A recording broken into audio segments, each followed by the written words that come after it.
equipo tenemos la parte de luz, insuflador. Tenemos el monitor que no es un televisor y el aparato químico de corte, que significa pinzas, tijeras y otros instrumentales que se necesita para hacer la laparoscopía. La anestesia. Se prefiere la anestesia inhalatoria. Sin embargo, en la mayoría de hospitales se realiza con anestesia aquí. Se inicia esto haciendo el neumoperitoneo. ¿Qué es el neumoperitoneo? Colocar la aguja de Verres, que es una aguja parecida a la circunción lumbar, y eso es un dispositivo que nos da seguridad. ¿La seguridad qué significa? Que al entrar a la cavidad peritoneal se cierra. Es a través de esta aguja que se va a instilar CO2. Más o menos se programa para que pase de 1 a 2 litros por minuto hasta alcanzar una presión intraabdominal de 14 a 20. Ahí tenemos los diferentes laparoscopios y estetoscopio, y es la aguja de Verres. Vean cómo está colocando en la región periumbilical. Luego tomando como puntos de referencia el ombligo, la espina anterosuperior, se va a colocar tanto instrumental como sea necesario. De tal forma que ustedes vean aquí en el centro, tenemos la microcámara y con la luz se va a hacer trasluz para abrir tantas agujeros para colocar los instrumentos en lugares en que no haya vasos sanguíneos. Vean cómo se está colocando el neumoperitoneo, ¿no? Y así es como lo realizamos. Generalmente con las luces apagadas. Vean, aquí hay el que maneja la presentación, el cirujano y el asistente. Así es como se mira. Una vista panorámica, útero, trompa, ovario, y acá hay implantaciones de endometriosis. Este es el intestinal. Aquí, para que vean la decapsulación de un quiste. La técnica quirúrgica que se sigue es exactamente igual como cuando se hace abierta, ¿no? Se está decapsulando la cápsula y este es el quiste. ¿Quién quiere opinar? ¿Qué se dio?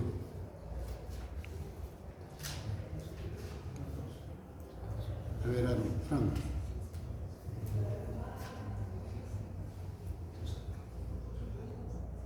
El útero, trompa, y vean cómo la trompa aquí está dilatada.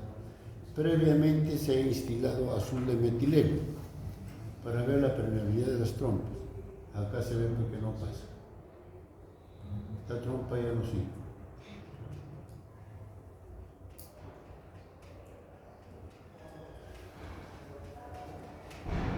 El ecógrafo. En este momento se supone que todo ginecobstetra sabe manejar ecografía. Desde la ecografía más básica hasta la más avanzada. Se supone que todos conocen el ecógrafo. El ecógrafo nos sirve para valorar el útero, para valorar el endometrio, para valorar los ovarios. A nivel del útero podemos encontrar cosas como frecuentes, miomas, ¿no? Se debe estudiar la superficie del útero, el tamaño, volumen, la posición, la relación con otros órganos,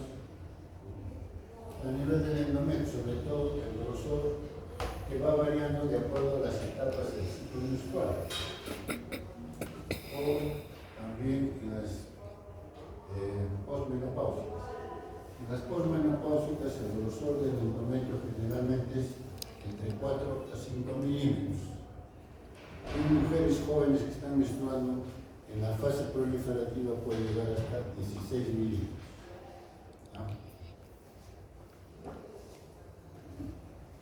En los ovarios, rastreo folículo, o sea, cómo va creciendo el folículo a través del ciclo menstrual. Enfermedad inflamatoria pélvica y líquido de calidad. Recuerden lo siguiente: las trompas normalmente no se miden en ecografía.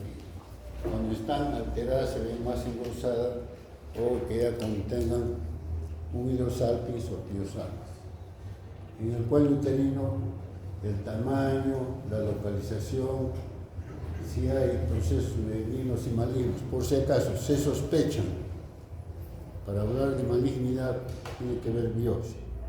Incompetencia cervical, o sea que el cuello es incompetente para sostener el peso del embarazo. Y en obstetricia, bueno, cuando hagan obstetricia, todo esto es un libro.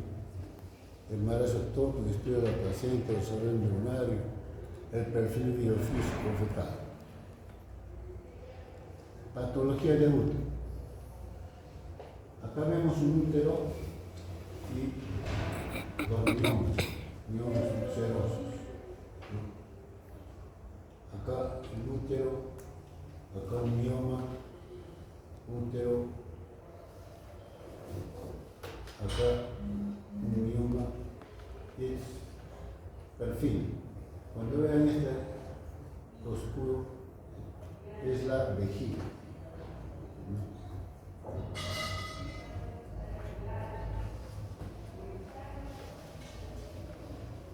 Mioma. Y todo esto es útero, ¿no? Acá sería un mioma subseroso e intramural.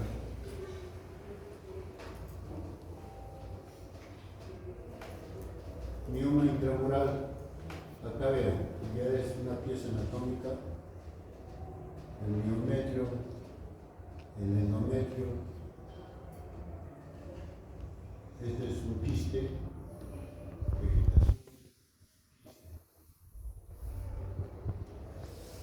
El mioma es un mucoso. ¿Qué significa? Que el mioma está inmediatamente comprometiendo la cavidad, ¿no?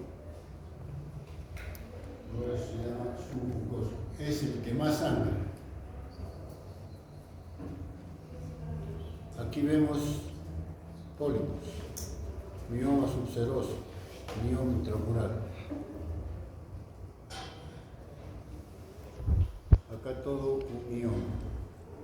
Cuando hagamos miomatosis vamos a ver cómo es la evolución natural de los miomas, ¿no? A ver la degeneración sanguínea, necrótica, infecciosa, la infiltración, todo eso se puede sospechar a través de la ecografía.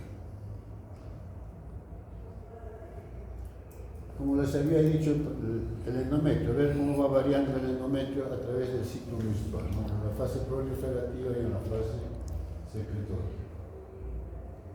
Acá vean, el espesor menor de 4 milímetros nos está hablando de hipotrofia del endometrio, salvo que la paciente sea menopausia, que es normal, ¿no?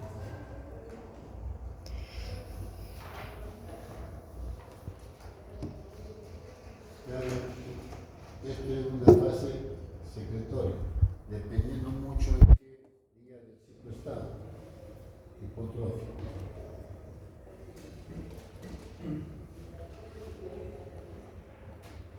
Lo que habíamos dicho, ¿no? En el endometrio en qué fase está, el grosor y las alteraciones que puede haber en su morfología.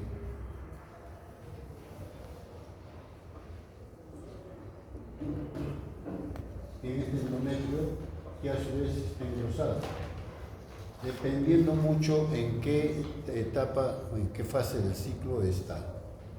Acá vemos hipertrofia, la operación, y así es como se dio la presa anatómica.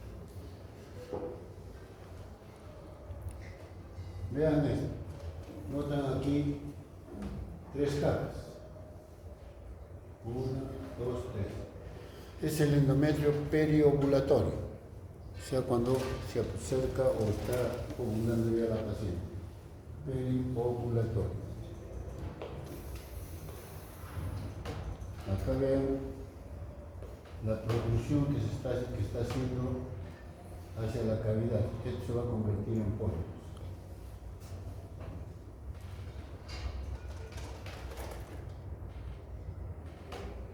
Antes se hablaba de hipertrofia simple, hipertrofia valvulaticia, que en realidad es ahora la clasificación es diferente, pero con fines de ecografía todavía se mantiene ello, ¿ya? Sí. Si nosotros quisiéramos hablar de glándula quística, tendríamos que hacer necesariamente estudio histológico. Son diagnósticos histológicos.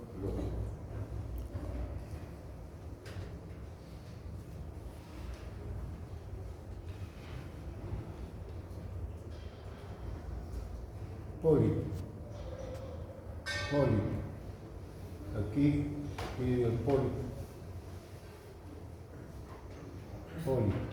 Así es como se ve.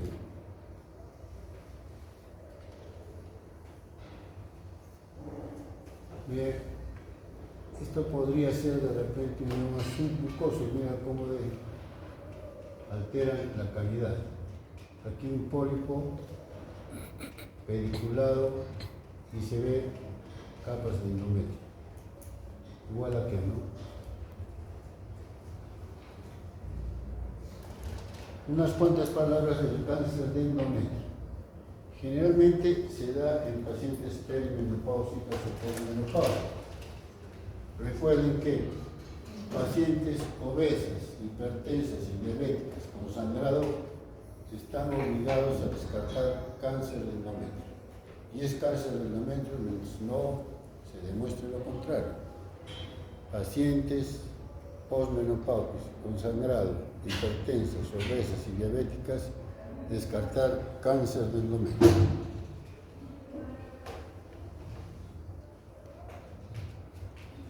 Esto, por ejemplo, una posmenopáusica y el endometrio heterogéneo crecido nos está haciendo sospechar ya cáncer de endometrio. Y aquí, ¿cómo fue la pieza anatómica, ¿no? Acá también igual, heterogéneo crecido. Masas anexiales. Quizás ahí es donde más importancia cobra la ecografía ginecológica.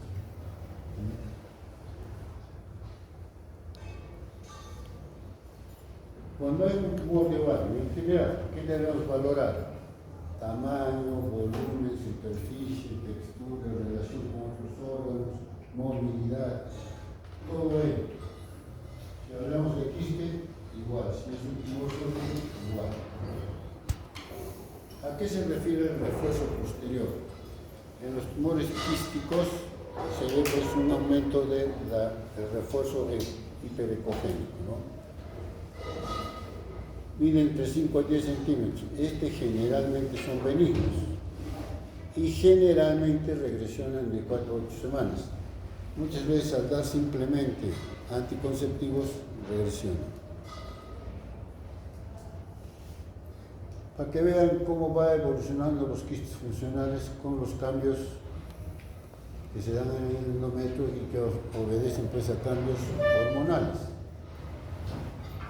Vean aquí, este es el folículo entral, que es más o menos a las 14 semanas de la folículogénesis. Luego viene la ovulación y lo que queda es el cuerpo lúteo y se convierte en cuerpo adulto. Así es como se ve en la ecografía.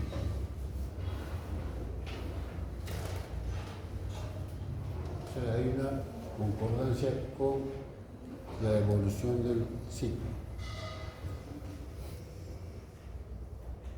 Un quiste, refuerzo posterior, vean acá folículos y aquí vasos sanguíneos, pero que no están dentro del quiste. Y esto es decepción. Un saco gestacional en una mujer que está embarazada, lógicamente, y se produce un quiste lúteo. Todo esto es el útero, vejiga y el ovario. Saco gestacional, quiste lúteo.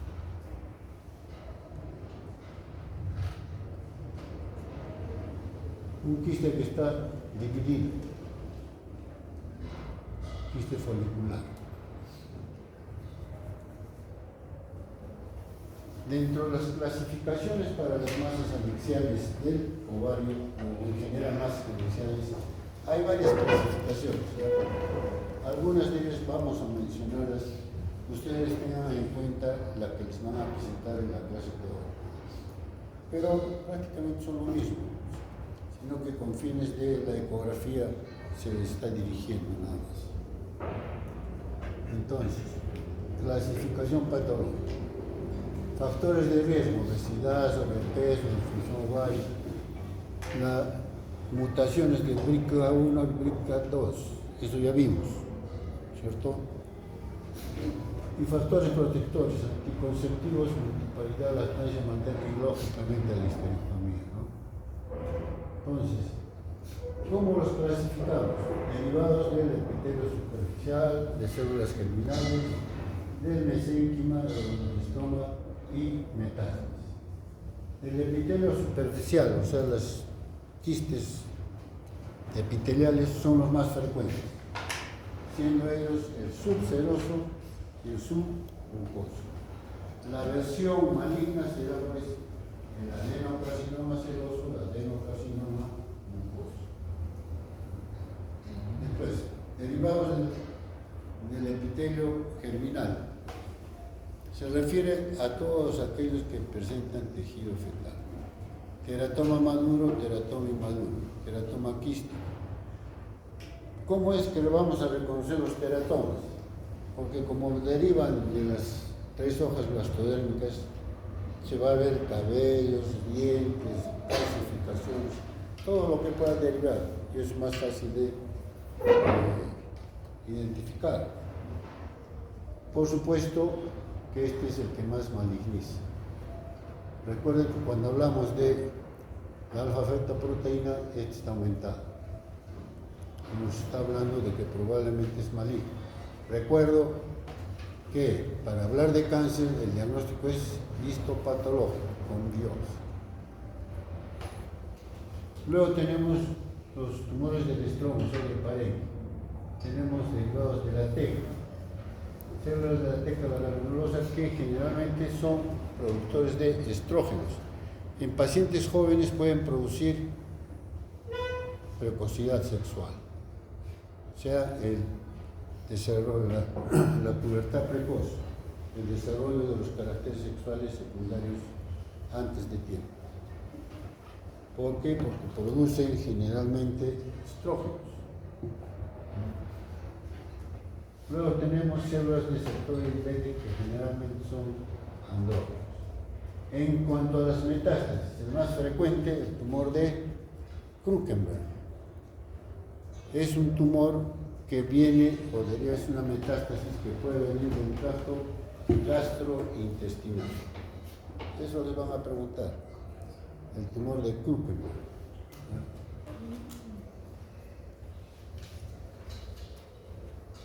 ¿Qué debemos definir cuando vemos un tumor de ovario? Primero, si es quístico o es quístico o sólido o es sólido. Y todas las demás características, ¿no? Tamaño, volumen, superficie, movilidad, relación con otros órganos, y si el tamaño puede alterar en cuanto a factores de mecanismo. Y desde el punto de vista imaginológico, simples y complejos. Estos son los simples: pared homogénea, refuerzo posterior, contenido líquido. El complejo, esto grábense, complejo, la aparición de estos signos no significa netamente cáncer, puede ser benigno o maligno. Repito, cáncer significa biopsia. ¿Qué vemos? Septos gruesos,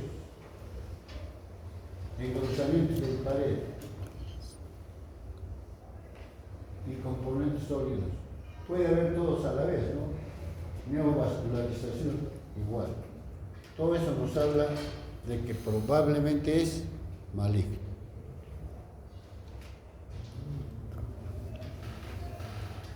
Más de lo mismo, quistes simples y quistes complejos. Vean aquí el quiste y hacia la periferia folículos. Cuando hemos hablado la última vez por hiperestimulación del citrato de clorofeno, se puede producir hiperestimulación de los ovarios y dando quistes. Eso hay que tener mucho cuidado porque eso puede ser muy riesgoso. El quiste complejo puede haber inclusiones, tabiques, vegetaciones, engrosamiento de la pared. Acá puede ser un mixto, sólido y quístico y sólido. Eso nos da una idea de que probablemente es maligno, más aún si hay neoproliferación vascular.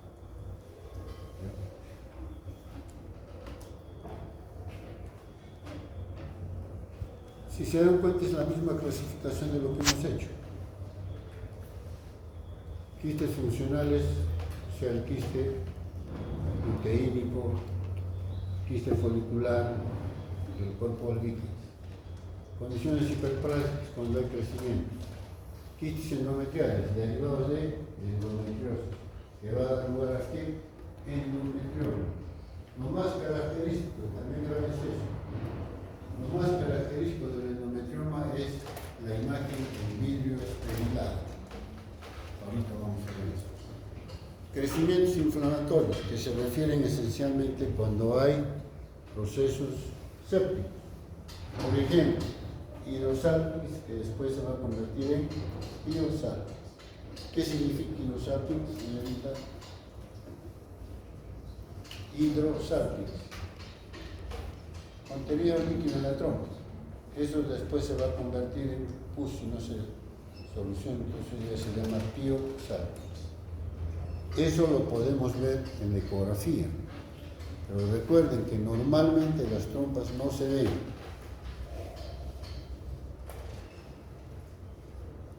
Lo mismo de lo que hemos hablado, ¿no? Quistes epiteliales, derivados del tejido germinal, estromas gonadales, mesenquimales y metastasis. Aquí estarían las tecomas o todo lo que es de la granulosa y de la teca. Y metastásico es lo que hemos dicho, el tumor de Kupffer. Cuando encontramos un quiste, unilocorales, paredes finas y regulares, eso nos habla de benignidad. Si encontramos paredes gruesas con tabiques, vegetaciones, engrosamientos de la pared, neovascularización, sospechamos en malignidad.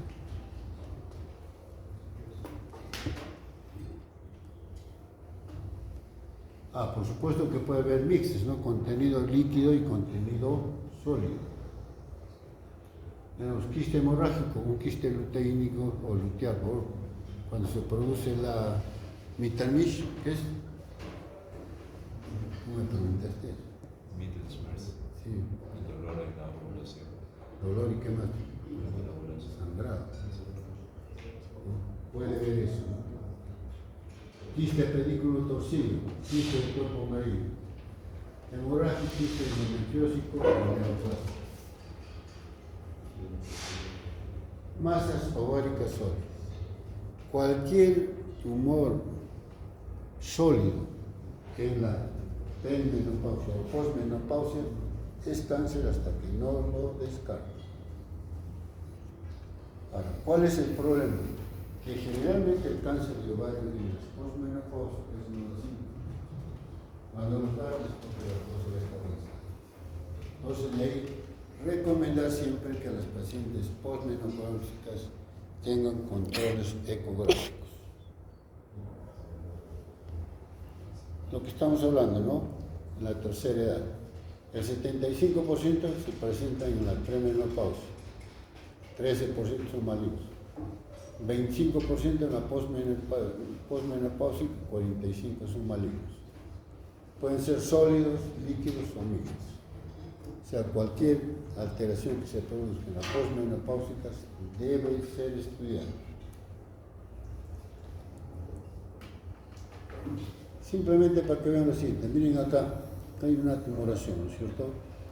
Se ha roto la cápsula y acá ya hay una invasión. Eso nos está hablando de malignidad. Esta heterogeneidad también nos puede hablar de malignidad.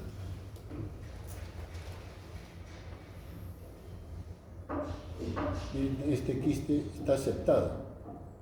Paredes gruesas del tabique. Pared engrosada con vegetación. Eso nos habla de malignidad. Igual.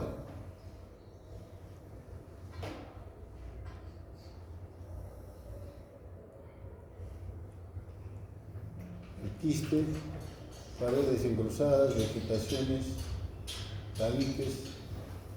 Y miren aquí, esto es líquido amniótico, epiplon, y acá viene el problema. Esto probablemente se refiere al síndrome de Meigs. ¿Qué es el síndrome de Meigs? ¿Quién quiere opinar?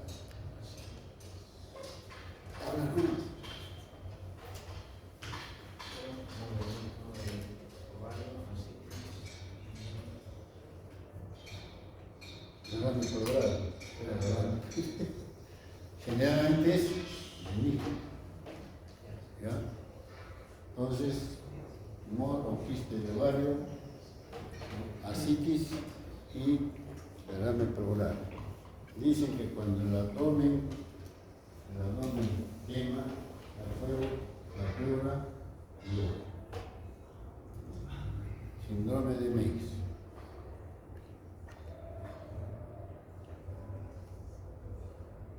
Y esto es una repetición de lo que todos hemos hablado. Los tumores epiteliales. Ya hemos hablado de cistoadenoma seroso, cuya manifestación maligna es el cistoadenocarcinoma.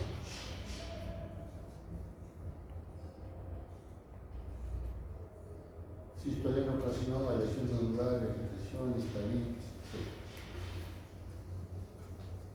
Y vean este que tiene la apariencia de un panal de abejas, ¿no? Es el cistoadenoma mucinoso, que viene del mucino.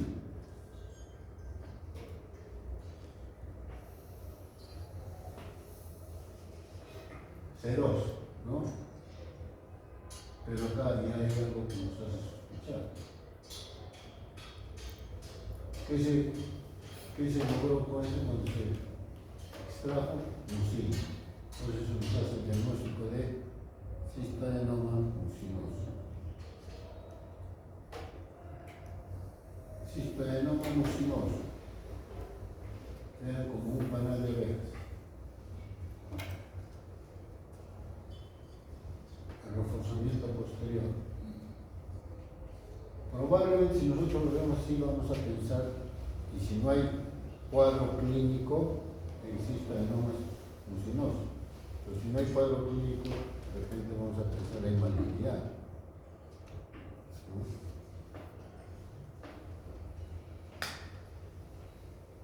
Igual, los tabiques finos, reforzamiento posterior.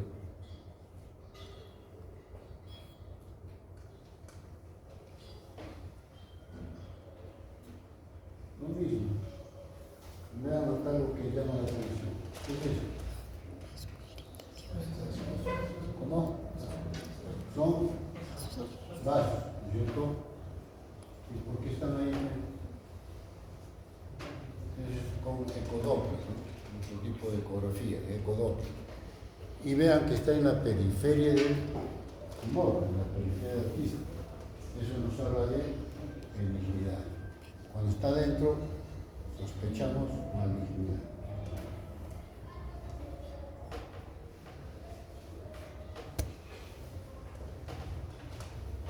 tumor de la granulosa, el ovario, útero, y vean acá el ovario. Si nosotros vemos a simple vista y si no tenemos en cuenta el cuadro clínico, difícil que sospechemos. Pero cuando hagamos el cuadro clínico y lógicamente después el estudio del tumor, así vamos a hacer el diagnóstico de tumores de la granulosa, productores de estrógenos. Porque la misma está repitiendo. Vasos, y aquí, y aquí. Quiste dermoide. ¿De dónde derivaría esto, señorita? Es dermoide o teratoma, que lo llamamos.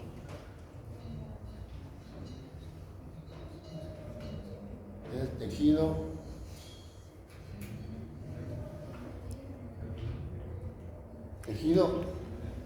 germinal, ¿cierto? Entonces, si deriva de las 3 hojas blastodérmicas, ¿qué podemos encontrar? Huesos, dientes, líquido, cabello. ¿Ya? Este es el más frecuente en gente joven, o sea, en mujeres jóvenes. Y así es como se logra ver a veces macroscópicamente. Miren, más encefálica, pelos, sangre, hueso. Igual, ¿no?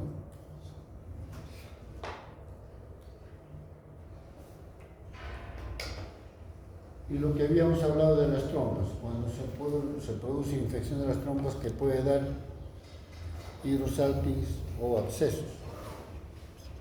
Y así es como se ve. Lógicamente que tiene que haber un cuadro clínico, ¿no? Si hay dolor, hay fiebre, palpamos el tacto, le duele, y encontramos esto, es un absceso. Y eso hay que frenarlo. Quiste endometriosis. Ya les había dicho que esto deriva de la endometriosis. Se forma un quiste que es un contenido de sangre y le da la apariencia de virus esmerilado. Aquí no hay. No, eso nos habla de un endometrioma.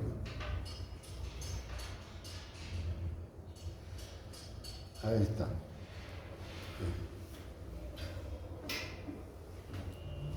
Este es más característico. Quistes hemorrágicos, que pueden ser mixtos también, ¿no? Este es un coágulo sangre que se ha coagulado y hay líquido.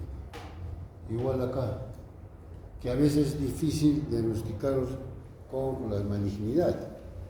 Entonces casi impone mucho el cuadro clínico y otros exámenes que podamos hacer.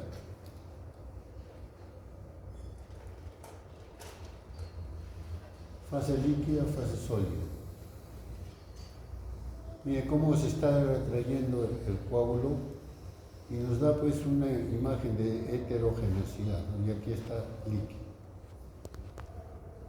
¿Qué sería esto?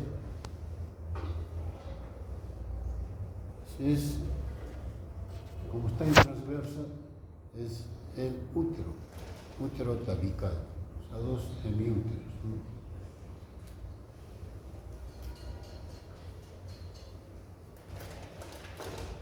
Más de lo que hemos conversado, fibroma y tumores de la granulosa. La torsión ovárica. Cuando el ovario se tuerce sobre su pedículo va a dar un cuadro clínico agudo, dolor sobre todo, ¿no? Dolor que puede ser en cualquier zona en mi abdomen inferior, en el hipogastrio o fosa ilíaca derecha o izquierda. Si va a ser un cuadro agudo, lógicamente, si no se desenrolla, por decir, eso va a seguir. Y si no, se va a necrosar. Y se va a necrosar porque ya no hay irrigación. Se están comprometiendo vasos arteriales y vasos venosos, ¿no? Predisposición es cuando el ovario está móvil, hay un pedículo largo y se está moviendo. Primer método de imagen, sensible y específico. Aquí el cuadro clínico es bien importante. Si no se atiende a tiempo, se va a perder el ovario por la necrosis. Pero siempre hay que tratar de salvarlo. Muchas veces quedando pequeñas cantidades de tejido del ovario, con esa pequeña cantidad va a funcionar.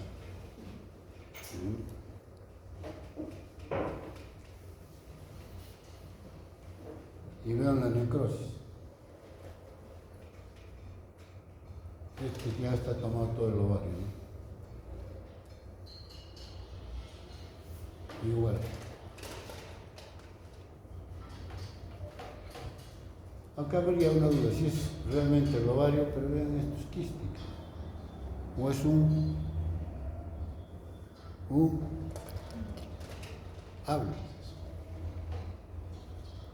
endometrioma, si es contenido de sangre.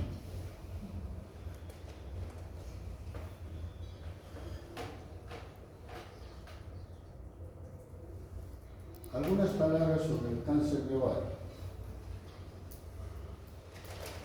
El principal problema del cáncer de ovario es que cuando se le detecta espontáneamente, o sea, se deja su libre albedrío, los signos y síntomas se van a presentar tardíamente. Pues de ahí, si hay antecedentes, por ejemplo, de síndrome de Lewis, si hay antecedentes sobre todo de la línea materna de cáncer, ya sea cáncer de mama o cáncer de ovario, entonces estamos obligados, o si hay los BRCA1, BRCA2, estamos obligados a descartarlo. Y lo mejor es hacer espectroscopia anual. Raro pero mortal. Evolución rápida, sintomáticos. Vean acá sus paredes totalmente heterogéneas. Aquí ya hay tejido invasivo. Aquí ya no hay duda prácticamente, ¿no?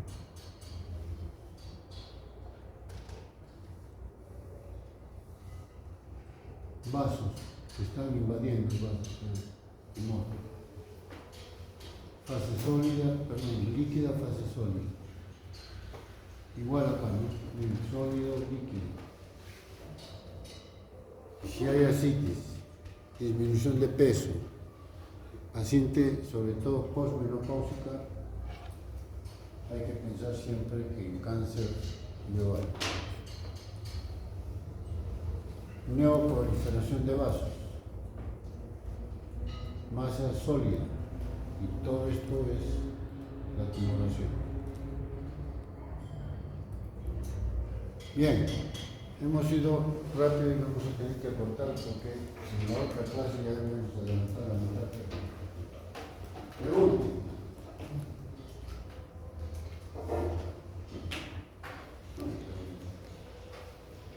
Pregunta.